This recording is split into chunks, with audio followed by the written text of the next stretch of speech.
Hi, everyone. It's Mike Riley here again with you talking about financial issues.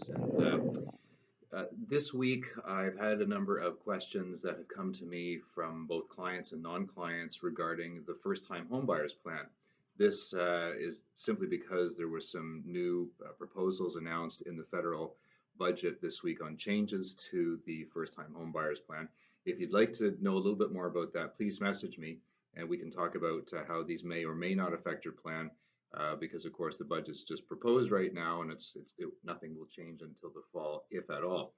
But it's a great opportunity to talk about what the first-time homebuyers plan is. And what the first-time homebuyers plan, or FHB, is a way that the government has loosened some of the rules around long-term savings to allow Canadians to put a down payment on their first home, which, just as the name implies. So again, first time home buy could mean something different depending on how long it's been since you bought a home, or whether you owned a home with a spouse who you're no longer married to.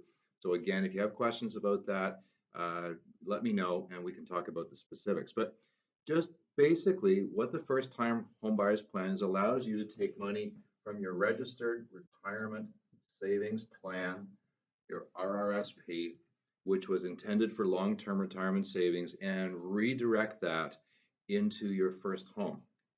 Now, what this does is it means you can take up to $25,000 out of your RSP without a taxable event. That is, you don't have to declare any of it as income.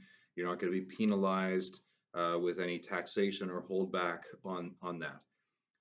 So that's a great thing, that it gives you access to another $25,000. So I'll often tell younger clients who are saving into the RSP doesn't always make sense for you, simply because you may be in a low tax bracket. But if you're planning to use it for the first time homebuyers plan, it may be a consideration. If that's something that you already have, that is the $25,000 that's available, you can use that as your down payment. So again, it lowers some of the carrying costs, CMHC financing, and monthly. There is a cost, though. When you take this money out, it can't stay out forever. The government says you've got 15 years to pay it back into your RSP.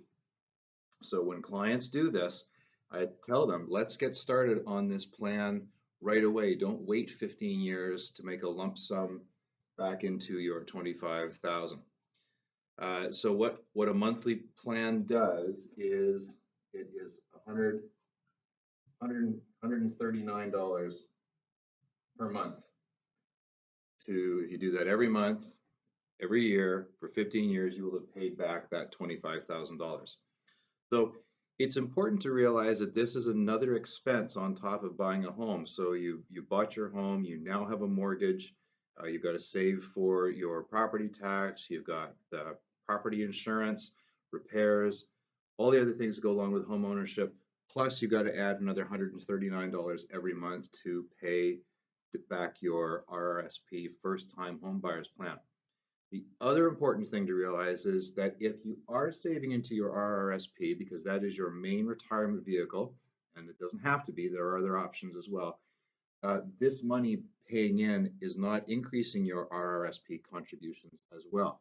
So that 139 is just paying back what you borrowed from the money that you set aside. So you may need to have additional dollars into the RRSP as well if you want to be able to keep up your goal. So I hope that answers some questions.